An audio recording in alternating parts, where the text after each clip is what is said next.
Hello, good morning दोस्तों। आप सभी का स्वागत है आपके अपने यूट्यूब चैनल आर के मैथमेटिक्स पर। दोस्तों, मैं रवि कुमार आपको बताने वाला हूँ रसायन विज्ञान, क्लास 10th रसायन विज्ञान। अभी कल इसके पहले पढ़े थे रासायनिक समीकरण को कैसे संतुलित किया जाता है, रासायनिक समीकरण को संतुलित क्यों करें, इसके बारे में हमने अध्ययन कर लिया है। अब आज हम चलते हैं लेकर अगला नया टॉपिक, रासायनिक समीकरण को संतुलित करना।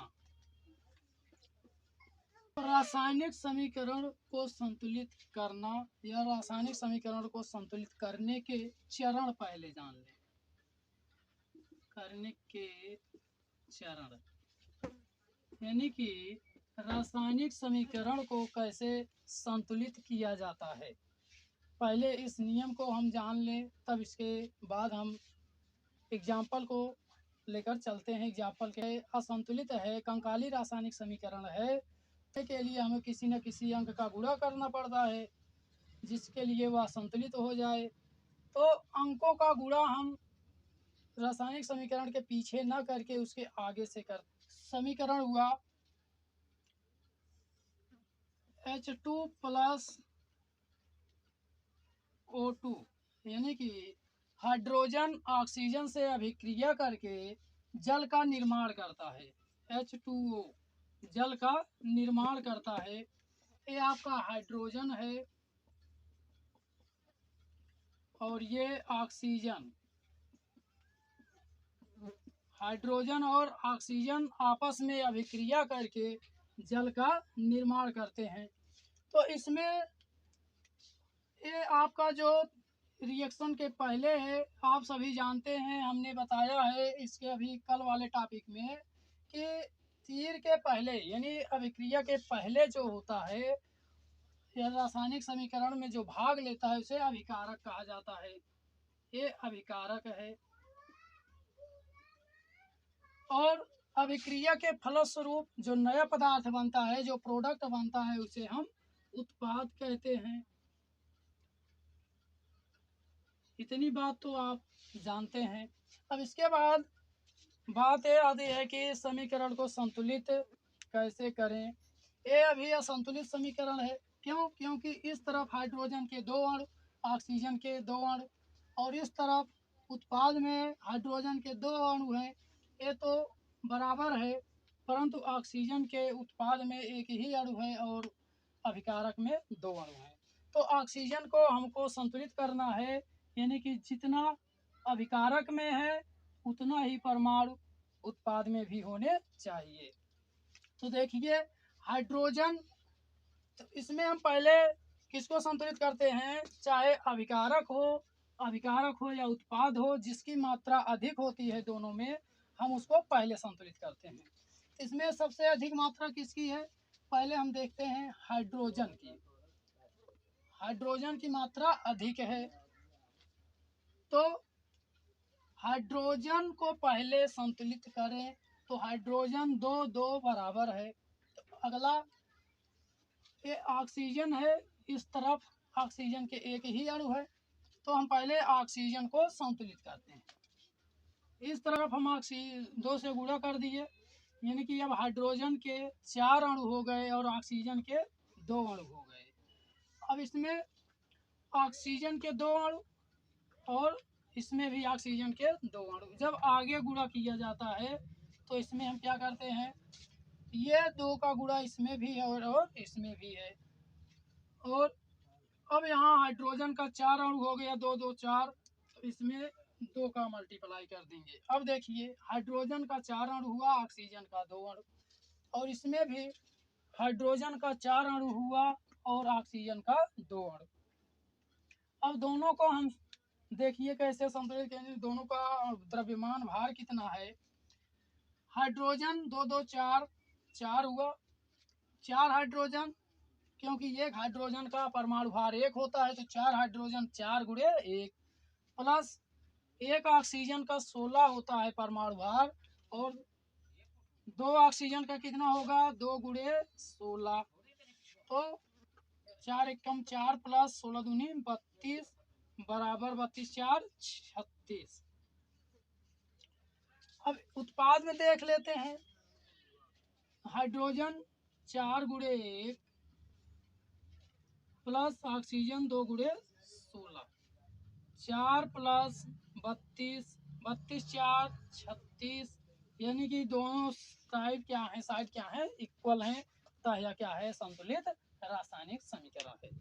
दूसरा एग्जांपल लेकर चलते हैं। जैसे फेरस है Fe + H2O, Fe + H2O, ferrous जल से अभिक्रिया करके फेरिक ऑक्साइड का निर्माण करता है। Fe3O4 प्लस H2 गैस बाहर निकलता है। H2 गैस बाहर। देखिए, जो फेरस है वो जल से अभिक्रिया करता है। जब फेरस में जल को मिलाया जाता है तो फेरिक ऑक्साइड का निर्माण करता है और हाइड्रोजन गैस मुक्त करता है, हाइड्रोजन गैस को बाहर निकालता है। तो अब हम देखते हैं इसको संतुलित है कि नहीं। देखिए, इस साइड ये क्या है, असंतुलित है। क्या है, असंतुलित। असंतुलित को क्या कहा जाता है, ढांचा रासायनिक समीकरण भी कहा जाता है या कंकाली रासायनिक समीकरण भी। प्लस के 1 अणु और हाइड्रोजन के 2 अणु, ऑक्सीजन के 1 अणु। इस साइड फेरस के 3, इस साइड ऑक्सीजन के 4, इस साइड हाइड्रोजन का बराबर है, परंतु इस दोनों का बढ़ा है, इन दोनों में वृद्धि हुई। तो अब हम इसमें क्या करते हैं, संतुलित करते हैं, यानी कि संतुलित करना, संतुलित करना।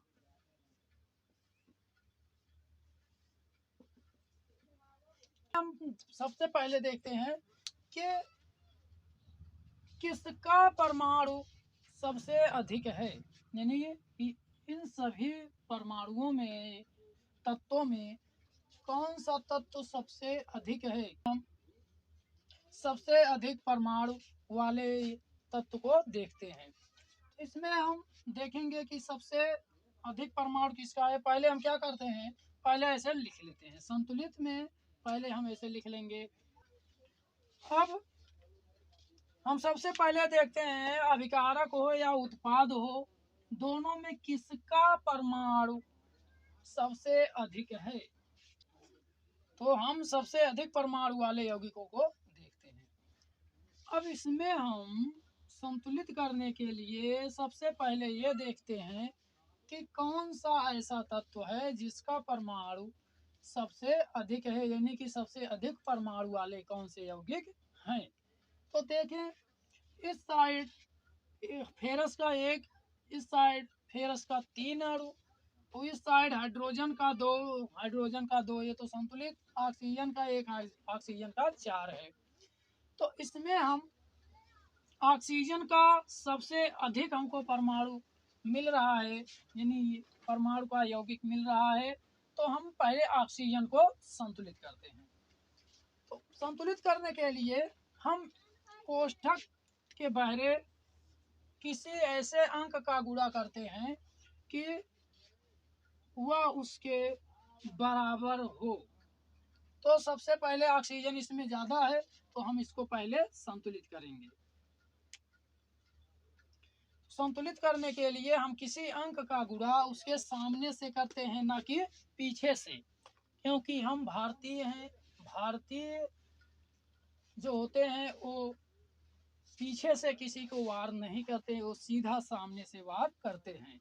तो हम लोग भारतीय हैं, भारतीय सीधा सीने पर वार करेंगे, सीधा सामने से। तो हम यहाँ कोष्ठक लगा के इसके सामने से वार करेंगे। तो यहाँ कितने का, 4 का हम गुणा कर देंगे। क्योंकि यहाँ जो है ऑक्सीजन के 4 अणु हैं, तो इसके बराबर करने के लिए हमको 4 से यहाँ गुणा करना पड़ेगा। और अब देखते हैं कि हाइड्रोजन का 4 दूना 8, इसमें 2 ही है। ऑक्सीजन का 4, ऑक्सीजन का 4 है तो संतुलित हुआ। अब इसके बाद अब देखते हैं कि इसमें हाइड्रोजन का 8 अणु हो गया, तो हम यहाँ हाइड्रोजन का 8 अणु यानी यहाँ से हम 4 से गुणा कर देंगे। हाइड्रोजन 4 दूनी 8, 4 दूनी 8, ऑक्सीजन का 4, ऑक्सीजन का 4, 2 संतुलित। अब फेरस 3 है तो यहाँ फेरस 1 है, तो इसके सामने हम क्या करेंगे, सामने से 3 का गुणा कर देंगे तो फेरस भी संतुलित हो गया। ये रहा आपका संतुलित रासायनिक समीकरण। आई होप दोस्तों आप लोग अच्छे तरीके से इसे समझ गए होंगे। अब हम इसके आगे चलते हैं। तो हम लेते हैं जिंक सल्फाइड प्लस ऑक्सीजन, इसको संतुलित करना है। ये है जिंक सल्फाइड।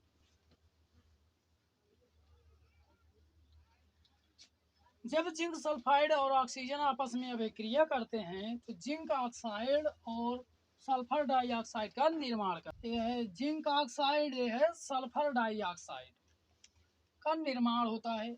ये कैसा है, जिंक जिंक ये असंतुलित रासायनिक समीकरण है। कैसा है, ये असंतुलित है, असंतुलित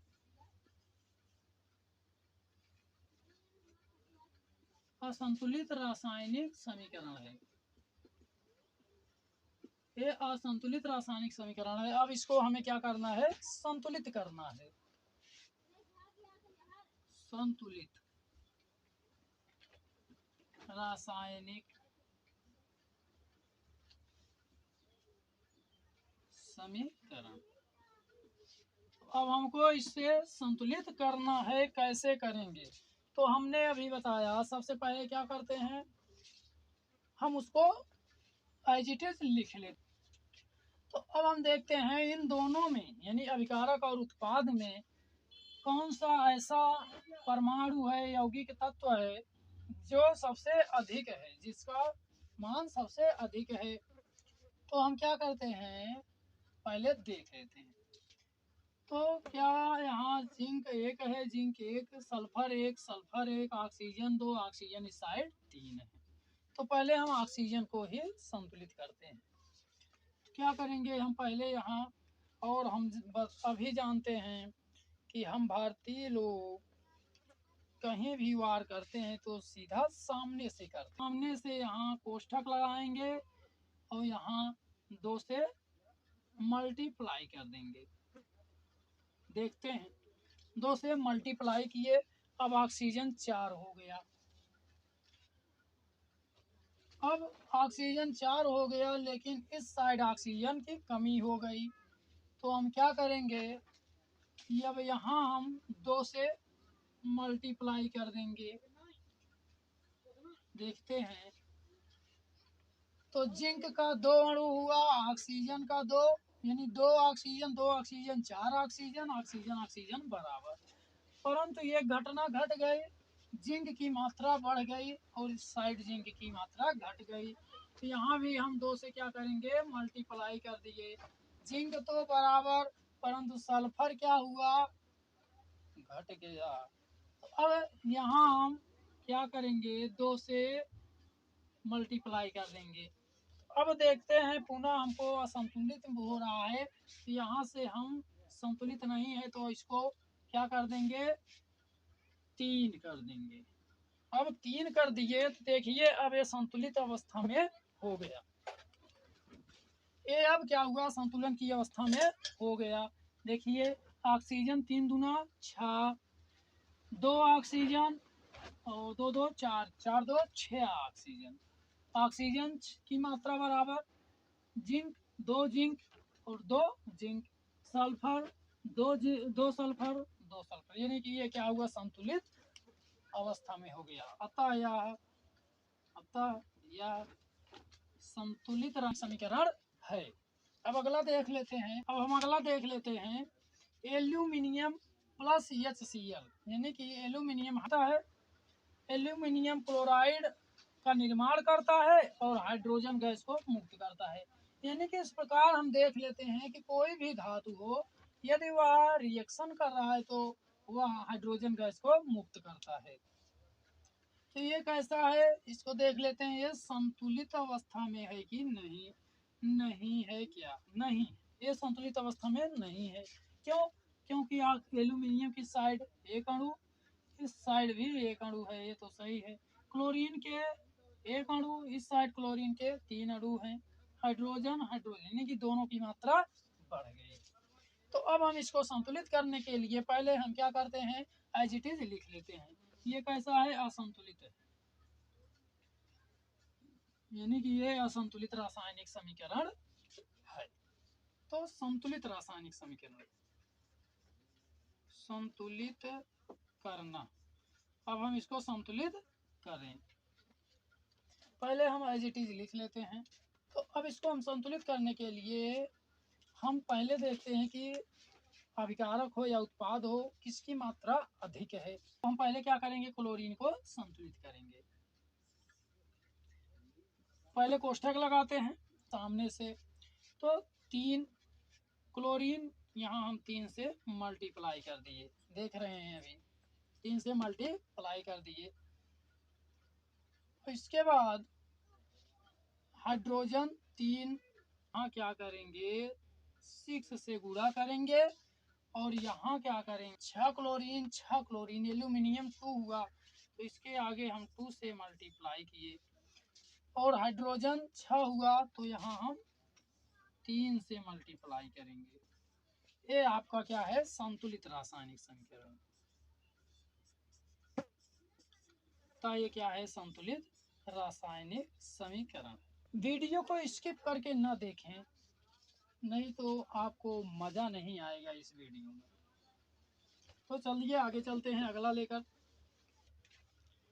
अब हम इसके आगे चलते हैं लेकर अगला, कि कॉपर सिल्वर नाइट्रेट से अभिक्रिया करके कॉपर नाइट्रेट का निर्माण करता है और सिल्वर को अलग कर देता है। क्या नाम है इसका? कॉपर सिल्वर नाइट्रेट से अभिक्रिया करके, सिल्वर नाइट्रेट से अभिक्रिया करके कॉपर नाइट्रेट का निर्माण करता है। कॉपर नाइट्रेट और सिल्वर को मुक्त कर देता है। लेकिन जब कॉपर सिल्वर नाइट्रेट से अभिक्रिया करता है तो कॉपर नाइट्रेट का निर्माण करता है। तो अब हम इसको देखते हैं संतुलित करना, संतुलित है कि नहीं है। इस वीडियो के माध्यम से हम किसी भी समीकरण को संतुलित करना सीख जाएंगे। आप वीडियो को स्किप करके ना देखें, आपको क्लियरली कोई भी किसी भी प्रकार का समीकरण रहेगा, यदि आपको संतुलित करने के लिए दिया जाएगा तो आप उसको कर सकते हैं। ये क्या है, असंतुलित है। क्या है, असंतुलित। असंतुलित है, यानी कि यह असंतुलित रासायनिक समीकरण है। अब संतुलित करना, संतुलित करना, अब कैसे संतुलित किया जाए। पुनः वही system, copper plus silver nitrate से अभिक्रिया कर। तो अब हम दोनों पक्षों में देखते हैं किसकी मात्रा अधिक है, किसकी मात्रा अधिक है। अच्छा, तो यहाँ हम क्या करेंगे, 2 से गुणा, 3 दूना 6, सिल्वर की मात्रा बढ़ गई, तो अब हम यहाँ क्या करेंगे, 2 से मल्टीप्लाई करेंगे, सिल्वर बराबर हो गया। इसके बाद कॉपर, एक कॉपर, ये संतुलित है। अतः यह क्या है, यह संतुलित, अतः यह संतुलित रासायनिक समीकरण है। अब इसके बाद हम चलते हैं लेकर अगला, अगला क्या है, अगले क्वेश्चन की तरफ। अब हम अगला लेकर चलते हैं कि सोडियम हाइड्रोक्साइड सल्फ्यूरिक अम्ल से अभिक्रिया करके सोडियम सल्फेट का निर्माण करता है। से वार करते हैं ना कि पीछे से, तो हम यहाँ 2 लगा दिए, इसके बाद हाइड्रोजन यानी कि सोडियम Na2 संतुलित हुआ, OH ऑक्सीजन के 2 अणु और हाइड्रोजन के 2 अणु, यानी कि हाइड्रोजन 2 2 4 हो गया। यहाँ हमको करना है 4 सॉरी। अब हाइड्रोजन H2 4 हाइड्रोजन, यहाँ भी कितना 2 2 4। ऑक्सीजन कितना हुआ 2 यहाँ 4 यहाँ, यानी सल्फेट तो है, ये तो संतुलित हुआ इतना। इसको हम पहले संतुलित करेंगे। ये क्या है असंतुलित है। कैसा है असंतुलित रासायनिक समीकरण है, यह असंतुलित है।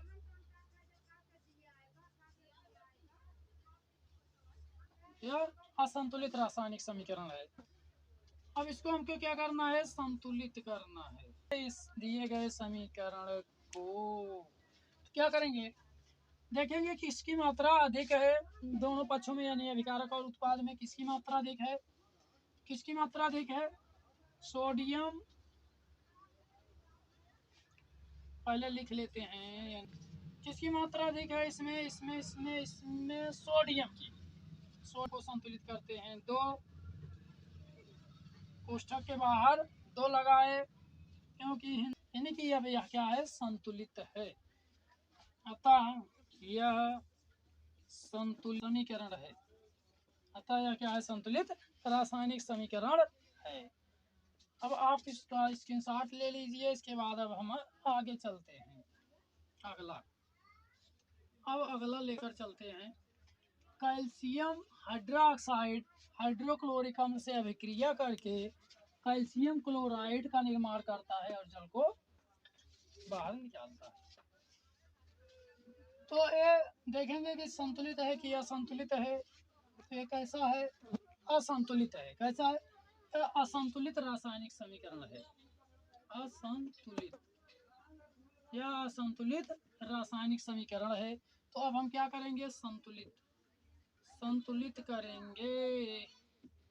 ये संतुलित करना है, क्या कर दें अब हम करेंगे क्या देखेंगे किसकी मात्रा अधिक है दोनों में। जिसकी मात्रा अधिक होगी उसको पहले संतुलित करेंगे। किसकी मात्रा Cl2 है तो पहले हम इसी को संतुलित कर लेते हैं। क्या करेंगे यहाँ 2 क्लोरीन तो 2 से हम गुणा कर दिए। हाइड्रोजन का 2 अणु ये तो सक्सेस हुआ, लेकिन हाइड्रोजन यहाँ भी है और ऑक्सीजन है। आपका संतुलित रासायनिक समीकरण हो गया। क्यों क्योंकि एक कैल्शियम 2 ऑक्सीजन 2 2 4 हाइड्रोजन Cl2 ये संतुलित रासायनिक समीकरण। अतः यह संतुलित रासायनिक समीकरण है। अतः यह संतुलित रासायनिक समीकरण है। अब हम अगला देखेंगे कि सल्फ्यूरिक अम्ल लेड हाइड्रोक्साइड से अभिक्रिया करके लेड सल्फेट और जल का निर्माण करता है। अब ये असंतुलित अवस्था में है, तो लिखेंगे संतुलित